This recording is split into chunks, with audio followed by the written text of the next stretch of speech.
Hello friends, आज की episode में हम जो बात रिफ्लेक्ट करते हैं, जिस बात के ऊपर सोचते हैं, वो है एपिस्टेमिक डिसोबीडियंस क्या है। इसमें डिसोबीडियंस तो किसी हद तक क्लियर है, मतलब ओबे ना करना, डिसोबे करना, बात को फॉलो ना करना, ना मानना, ना करने की मीनिंग में आता है। एपिस्टेमिक वर्ल्ड में के लिए हम इसके पीछे जाते हैं। एपिस्टेमोलॉजी शायद आपने सुना हो, फिलॉसफी की एक ब्रांच है जिसमें स्टडी किया जाता है कि नॉलेज क्या है। So it means study of knowledge और एपिस्टेमोलॉजी। एपिस्टेमिक डिसोबीडियंस अपने ओरिजिन में एक डीकोलोनियल कॉन्सेप्ट जो एनिबल कोहानो और वाल्टर मैग्नोलो, जिन्होंने डी कॉलोनियल थ्योरी की बुनियाद रखी है, उन्होंने इसे अहम कंसेप्ट के तौर पे पेश किया है। इस बात को समझने के लिए हमें देखना होगा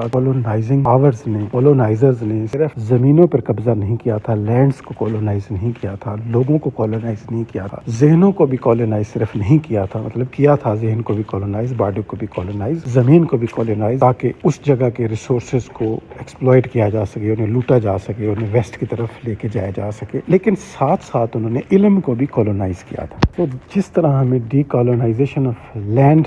कुछ काफ़ी सारे मुल्कों ने कर लिया है, या अगर कोई रहता है तो उसको करना है, या जिस तरह हमने डीकॉलोनाइजेशन ऑफ द माइंड की हमें ज़रूरत है, डीकॉलोनाइजेशन ऑफ हमारी आइडेंटिटी की हमें ज़रूरत है, इसी तरह हमें अपने नॉलेज को भी डीकॉलोनाइज करना है। तो एपिस्टेमिक डिसओबीडियंस जो है ये कनेक्टेड है डीकॉलोनाइजेशन ऑफ एपिस्टेमोलॉजी। ग्लोबल नॉर्थ ने जब ग्लोबल साउथ को कॉलोनाइज किया तो उन्होंने अपने इल्म और अपने तरीका इल्म को एक सुपीरियर फॉर्म ऑफ नॉलेज के तौर पे प्रेजेंट, और जिन जिन टेरिटरीज को कॉलोनाइज किया, जैसे एशिया, अफ्रीका है, लैटिन अमेरिका, इवन न्यूजीलैंड और ऑस्ट्रेलिया और किसी हद तक अमेरिका के पार्ट्स भी रहे हैं, जहाँ जहाँ भी उन्होंने कॉलोनाइज किया, तो वहाँ पे जो लोकल मैथड ऑफ नॉलेज थे, जो एपिस्टेमोलॉजीज थी, जिसे हम इंडिजिनस एपिस्टेमोलॉजीज कहेंगे, उनको इन्होंने मार्जिनलाइज कर दिया, रेज कर दिया थॉरली कुछ जगहों पे, और कुछ जगहों पे बिल्कुल ही इसे साइडलाइन कर, और अपने तरीका इल्म और एपिस्टेमोलॉजी जो वेस्टर्न एपिस्टेमोलॉजी थी उसको एक ओनली पॉसिबल बेस्ट मेथड के तौर पे सामने रखी। एग्जांपल हम मेडिसिन से भी ले सकते हैं, जैसे कि ब्रिटिश ने जब कॉलोनाइज किया इंडिया को, हम इसकी अगर एग्जांपल लेंगे लैटिन अमेरिका को और अफ्रीका को, तो इनकी जो लोकल इंडिजिनस मेडिकल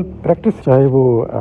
हमारे यहाँ जैसे इंडिया पाकिस्तान के अंदर आयुर्वेदिक का तरीका था, या जड़ी बूटियों का जो भी तरीका इलाज था, तो उसको इन्होंने मार्जिनलाइज कर दिया था, उसको बिल्कुल एक्सेप्ट नहीं किया, और वेस्टर्न जो मेथड था उसको ही ओनली पॉसिबल एक बेस्ट मेथड के तौर पर प्रेजेंट किया। इसके अलावा हम एजुकेशन सिस्टम को ले सकते हैं, लॉ को ले सकते हैं, एथिकल एक निज़ाम को ले सकते हैं, उन्हें हर जगह अपना नॉलेज जो है इंट्रोड्यूस करो। यहाँ एक बात इंपॉर्टेंट नोट करने वाली है, इसका मतलब ये बिल्कुल नहीं है कि वेस्ट जो साइंसोलॉजी और नॉलेज सिस्टम एपिस्टेमोलॉजी लाए थे वो बिल्कुल गलत है और उन्होंने मतलब जो मार्जिनलाइज किया था।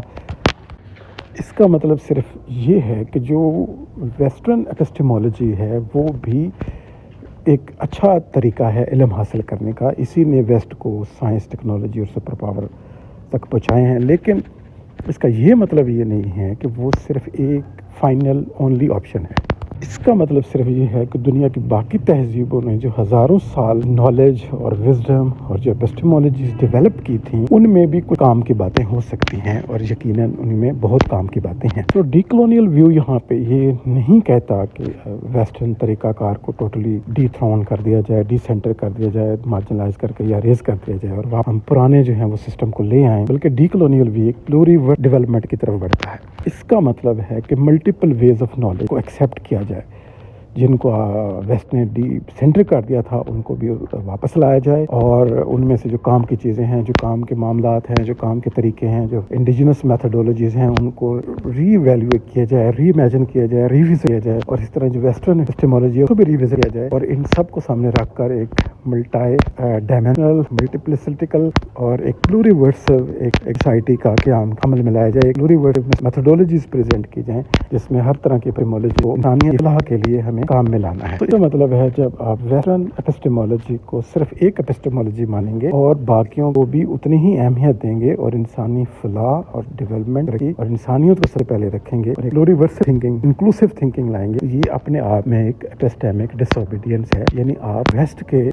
हेजेमोनी जो असर्शन है कि हमारा ही सबसे only best one single possible method है, जब आपको एक्सेप्ट नहीं करेंगे और बाकियों को भी अहमियत देंगे, तो ये एपिस्टेमिक डिसोबीडियंस कहलाएगा। यानी आप एक्सेप्ट ایکسیپٹ کریں گے تو accepting all the method and you bring diversity in unity. یہ جو ڈائیورس کلچر ہوگا سارے میتھڈس کو ایکسیپٹ کر کے انسانی ترقی کو اہمیت دی جائے گی, انسانیت کو, زندگی کو اہمیت دی جائے گی, تو یہ ایک پلوریورسل سسٹمک ڈس اوبیڈینٹ ایکٹ. آج کے لیے اتنے ہی. امید ہے آپ کو میری آج کی یہ ریفلیکشن اچھی لگی ہوگی. اگر آپ کو اس سلسلے میں کوئی بھی سوال آپ کے ذہن میں آتا ہے تو آپ مجھ سے پوچھ سکتے ہیں,